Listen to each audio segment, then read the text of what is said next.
Good morning, good afternoon, or good evening, whenever and wherever you're watching or listening. This is the Awesemo NHL DFS Pick Show, and I'm your host, Michael Clifford, aka Slim Cliffy. Day 4 of the NHL playoffs. We've had some really good games. We've had some blowouts as well. A couple of those there last night. Edmonton at home to Los Angeles, especially.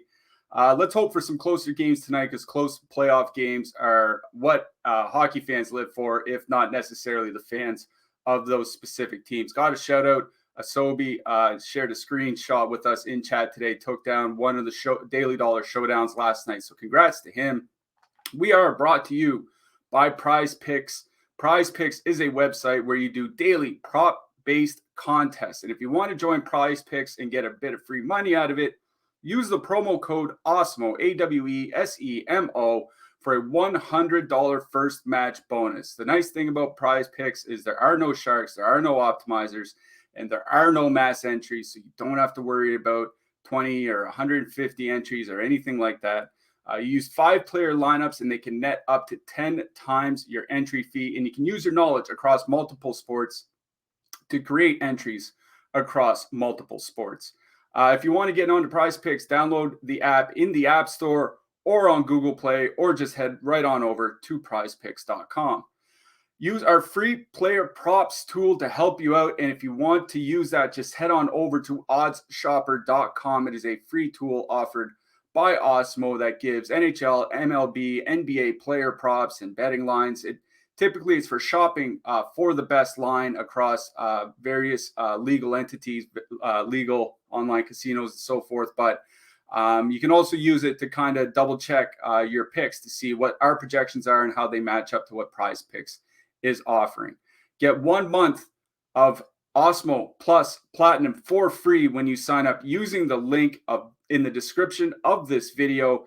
And when you make a deposit at Prize Picks, you will receive an email within 24 to 48 hours afterwards to redeem your free month of Awesemo Plus Platinum. Stick around to the end of the show. We will give you a couple of picks that you might want to use in your Prize Picks lineups tonight. All right, let's jump into these games. Our first game that we have to talk about, Pittsburgh, 2.5 implied goal total. They're going into New York to face the Rangers. The Rangers have a 3.1 implied goal total. Obviously, there's some big injury news for the Penguins. Casey DeSmith was injured in the last game. He will not be playing tonight. It will be Louis Domingue in net, and then their AHL goalie backing him up. So they're on their third and fourth goalies here. Rickard Rakell will also be out.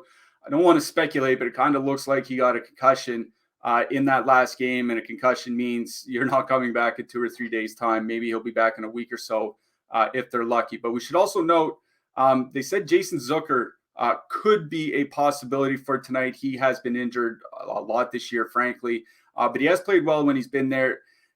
We probably won't know until close to warmups or at warmups whether or not he's actually in and where he'll play. But the nice thing is that it is the first game of the slate, so there won't be any games locked when they hit the ice. So you can change your lineups as you wish. For now, we're going to assume that Kasperi Kapanen jumps onto the second line for Pittsburgh as he did last game in place of Rickard Rakell, with Evan Rodriguez in turn jumping up to the third line. No changes for the Rangers. We get asked a lot about line matching, and the Rangers don't typically super hard match. Like, there are teams that will send out one line specifically, against another top line almost exclusively throughout a game. The Rangers aren't one of those teams. In fact, if you look at game 1, Mika Zibanejad only went up head-to-head against the top line about half of his 5-on-5 ice time. Now, they don't just throw them out there against anyone. The top line will probably play most against the top 6 from Pittsburgh. Same thing with that second line of Panarin, Strome, and Kopp. They'll play mostly against the top 6 from Pittsburgh. It's a lot of in those 2 matchups, you'll see a lot of top line against top line, second line against second line. If you want to take a look at our Top Stacks tool, and Top Stacks free today up on awesemo.com for anybody to check out, you'll see Pittsburgh 1 coming in with almost no ownership. We have them at 1.3% over on DraftKings, and if you want to switch over to on FanDuel, even less. There are obviously very good reasons for that. Igor Shesterkin in net certainly being one of them. But it is one of the better leverage spots that we have on this entire slate. In fact, they're right behind another top line we'll talk about a little bit later for being for having the second best leverage on DraftKings tonight. If you switch it over onto FanDuel, they have the third best leverage. So, if you're a one lineup player, it could be tough. Playing that one line with Pittsburgh on the road going up against Igor Shesterkin when you have Florida at home, Colorado at home, Calgary at home. But if you're playing 10 lineups, 20 lineups, certainly 150 lineups, you might want to get a little bit of Pittsburgh in there because it is a very good line. They looked very good in game one, certainly a lot better than they had did in some games down the stretch of the regular season. So maybe a little bit outlandish on Pittsburgh one. Not in so much on the second line. Same thing on the Rangers side, not in so much on their second line. They're coming in a little bit over-owned by our top stacks, and Kapanen isn't a bad defensive winger. Him and Malkin have pretty good defensive numbers together this year. So, if you want to get some Rangers in there for some sort of power play stack, then I think that's fine to get a Panarin or a Strome in there from that second line. But otherwise, I might even dip down to the third line for the Rangers here. Wouldn't full stack them, the Hedl, Lafreniere, Cackle line. But that Pittsburgh third line with Jeff Carter and Evan Rodriguez, Carter and Rodriguez just haven't played well together this year. For whatever reason, Rodriguez has played well just about with about any other center except for Jeff Carter. So, the Rangers at the line probably should have had a goal in that game. In that game one. So they were active. They did get a little bit outplayed, but they were creating some chances. So maybe if you want a two-man, Hedl, Lafreniere or Kako, to get up to those expensive stacks we'll talk about later, I think that's just fine. On the blue line, I think it's probably the same guys that we talked about last game. Jacob Trouba had a very good game with an assist, 7 shots, and a couple blocks. Now, obviously, 3 overtimes will certainly help, but, he does put up peripherals on a regular basis. On the Pittsburgh side, one player I wanted to mention is Michael Matheson. I know he's not, he's typically been kind of made fun of in some analytics circles, but in an interview late in the season, he talked about how he wanted to jump up into the play more and how that's kind of expected of him now, especially in the modern NHL. And just watching the game, he certainly seemed as if he was jumping up into the play quite a bit. So if you don't want to spend all the way up for Chris Letang, I think spending down to Mike Matheson for a very reasonable price, $3,200 on DraftKings, is perfectly fine. Let's get to our next game then. Washington going into Florida. Washington has a 2.8 implied goal total. Florida sitting at 3.9. Small change on the Florida side of things. They moved Sam Reinhart to the second line with Sam Bennett and Jonathan Huberdeau. Moved Claude Giroux down to the third line with Anton Lundell and Mason Marchment. On the Washington side, Tom Wilson, he's going to be out tonight. They're saying he's injured. Brett Leeson has jumped into the lineup. He'll go to the fourth line with Garnett Hathaway moving from the fourth line to the third line, taking the spot with Lars Eller and Anthony Mantha. One thing I want to say is that Florida third line has typically played very, very well this year, but the numbers, the scoring chance numbers without Sam Reinhart on their line aren't that great. 33-4 per 60 minutes, 33 against per 60 minutes. So break even, allowing a lot of chances. Now, Claude Giroux obviously is no slouch. It's not that big of a drop-off from Sam Reinhart, truth be told. But that Florida third line could be a little bit worse defensively. And, Tom Wilson, obviously now he's injured, but I thought that Washington third line in a game where they outplayed Florida was the best line for the Caps in that game. So maybe, you don't have to full stack that line, but if you want to one-off somebody like Anthony Mantha, we have him with a strong DraftKings projection, 7.8 DK points for only $3,400. Really not that bad. He's a lot more expensive over on FanDuel, and the value doesn't work out as well there, but on DraftKings, I think he's certainly playable as a one-off. Sam Reinhart moving to that second line with Florida is very interesting for me. Obviously, like I just said, he helped that Anton Lundell line a lot. So I think Florida 2 would be perfectly fine to use here tonight. They're coming in with high ownership. Just to check over it in our top stacks tool again, you see them 17% top stack chance, 18.5% ownership. So obviously they're coming in fairly widely owned. But 2 of the guys are on the top power play unit. Washington does have a very good penalty kill. We talked about that in the last video, but Two guys on the top power play unit.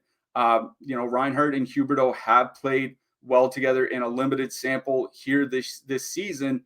59% of the scoring chances go to Florida when Reinhart and Huberdeau play together on that second line, scoring 3.7 goals per 60 minutes. That's, again, in the regular season, but still very, very good. So even though they're high owned, I think putting together that Florida 2 line, there are some much lower owned lines, like we just talked about Pittsburgh 1, that you can mix in to try to get some lower ownership. So I do like that Florida second line going up against that Washington second line a fair bit here tonight, though they do not hard match outright. On the blue line, I talked about in the last show how it's the depth guys from Washington that tend to block the most shots. I expect a much better game out of Florida here in this game, so there could be some shot blocking opportunities. I'm just not sure that they're going to get enough ice time to get that block bonus over on DraftKings. So I think, again, I would probably just go back to Dmitry Orlov if you're looking for a cheap defenseman from the Caps. Over on the Florida side, Mackenzie Weegar's price has come up, thankfully, over on DraftKings. He's up to 4,600. I think that's still very reasonable for what he can do. He does put up good peripherals. I think it's fine, especially when you look at Gustav Forsling, 4,100. I'd certainly rather play a Mackenzie Weegar for $500 more over on DraftKings. If you look over on FanDuel, Weegar is, even there, not that much more expensive, only $800 more expensive. So I think playing Mackenzie Weegar certainly makes a lot of sense, especially where they're coming in at roughly the same ownership. Vitek Vanacek, I think if we're expecting a much better game from Florida, and I am, they rested some of their top stars down the stretch. Maybe they're a little rusty in game one. I think we're going to get a much better game. It seems like if Washington is going to take 2 games on the road here, Vanacek might have to win this one for them. So maybe he could get blown out of the water. That's what happens when you face a very highly potent offensive team like Florida. But don't mind Vanacek for people playing several lineups in GPPs. Going to Nashville and Colorado, I think, game one kind of went sort of how everybody expected. I don't think they expected Colorado to score, 4 goals in the first 10 minutes or whatever it was. David Riddick certainly didn't play well. I suspect we're going to see Connor Ingram here for the Nashville Predators. He's not confirmed as of yet when we're recording this video, but I can't imagine them going back to Riddick after the way he played in game one. Maybe they're just hoping Ingram can pull out one game for them before UC Saros returns. Now, obviously on the Colorado side, we're looking at a lot of ownership from that team. Again, looking at our top stacks, 43% top stack percentage, but 28% ownership for the Colorado top line on DraftKings. And for the second line, 21% ownership, negative leverage for that second line. I don't necessarily disagree with the ownership rates is the thing is, that Colorado second line and a bit of the third line really just ran over the Ryan Johansson line for Nashville in the last game. That line just, it doesn't seem like it would play well, and they certainly did not play well. If you just want to pick one guy off that line and make it some sort of power play stack, grab a Kadri or something like that and turn it into a power play stack, I think you can do that. I think Josh stacking, we saw it in game one, is certainly viable. Taking 6 players if you're playing on DraftKings from Colorado. In that case, you might grab some players from the second line as well. But obviously the top line is a show here. They played very, very well together.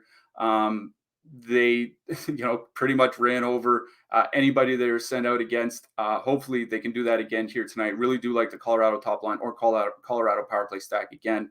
On the Nashville side, you're seeing decent ownership coming in again on that Nashville top line. They're coming in at about 10% owned against an 11% top stack percentage. So we're out on Nashville 1 again tonight.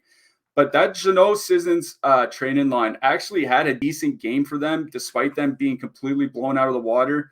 And that Colorado third line, Comfer and Nicholas Aube-Kubel didn't really play that well together this year. About 50% of the scoring chance share when they were on the ice. I don't know if Andre Burakovsky is going to make that big of a difference. And Sissons, Trenin, and Jeannot, they're the only line Nashville had in game one where each player had at least one scoring chance. So, everybody was getting involved I think if you want to look to that Nashville third line for a one-off, it's perfectly acceptable.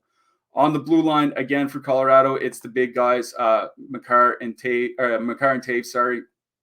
We saw how well they can do in game one. No reason to expect that they'll just completely fall off the map in game two. It just depends what you want to do with the rest of your lineup, considering the price difference for them is about $3,000 over on DraftKings. A little bit more reasonable on FanDuel. I would probably just go right to Cale Makar on FanDuel. If you want to avoid high ownership, then Taves is fine, but Makar just has such a higher projection over on FanDuel for a relatively closer price. Getting to our final game, Dallas going into Calgary. Dallas 2.1 implied goal total. Calgary at a 3.4 implied goal total. Dallas kind of went full blender with most of their lines, not the top line, but certainly their second, third, and fourth lines in their last game. We're showing Luke Glendening playing with Tyler Seguin and Vladislav Namestnikov with Jamie Benn jumping down to the third line for Dallas. That's how they had their lines for a fair bit in game one. We'll see if we get an update from the coach. I doubt we will. And again, that's the problem, is this is the last game of the slate. We may not know what their lineup, their second and third lines look like until warm-ups. So just keep that in mind if you're using Dallas depth here tonight.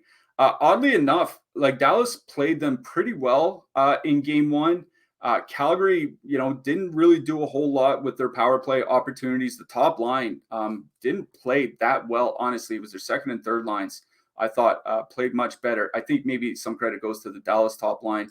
But Calgary doesn't really hard match their lines either. So, I suspect the top line for Calgary is going to come out with a better showing here tonight.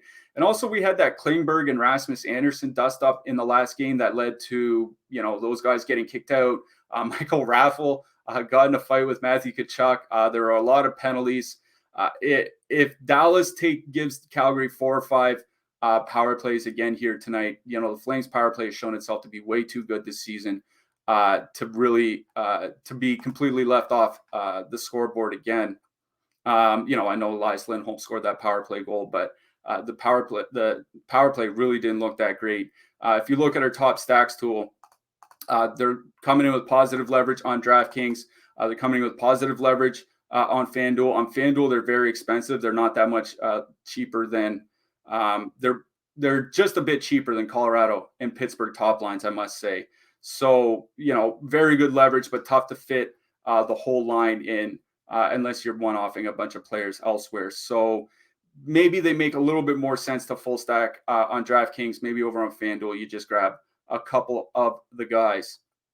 The Calgary third line is what kind of interested me when I was looking at the slate, but then I look at their ownership. They're coming in with 4% ownership by our top stacks tool. That's really high for a third line where none of the guys are on the top power play unit.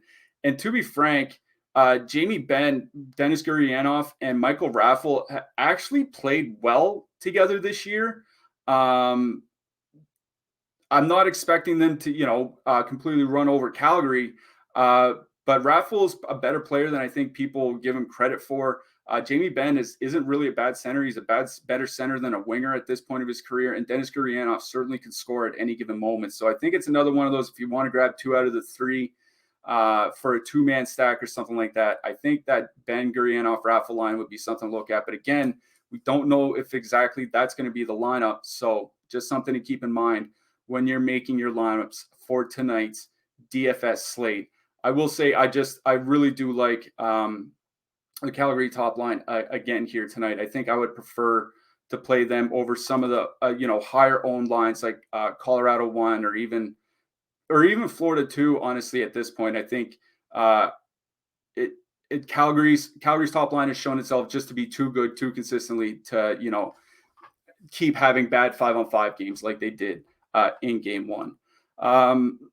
As far as the goalies go, Jacob Markstrom is our highest projected goalie. Now, the reason for that is a shutout potential because Dallas really doesn't score a ton of goals. Obviously, game one is kind of proof of that. But I don't mind Jake Ottinger for kind of an off the path GPP play. We have him coming in under 5% tonight over on FanDuel. If you want to check his ownership over on DraftKings, it's coming in at around 4%. nobody's going to be playing Ottinger. He's definitely a goalie that is good enough to steal a game on the road. And like I said, Calgary didn't really play particularly well in game one. If they don't have a better showing here tonight, maybe Ottinger steals this one 1-0 or 2-0 or something like that.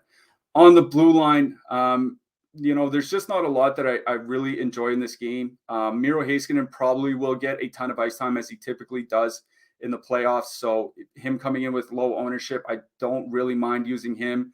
That's it for me from Dallas. On the Calgary side, Chris Tanev actually led them in ice time with Rasmus Andersson out in the last game.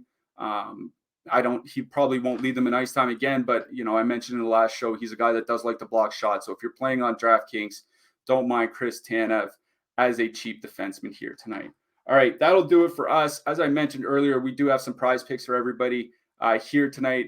First one, Mika Zibanejad, over 2.5 shots on goal. We have him projected for 3.3 shots on goal with a 68% expected win percentage. So we do like the over on Mika Zibanejad shots on prize picks tonight. And we also like Matthew Tkachuk from the Flames, over 2.5 shots as well.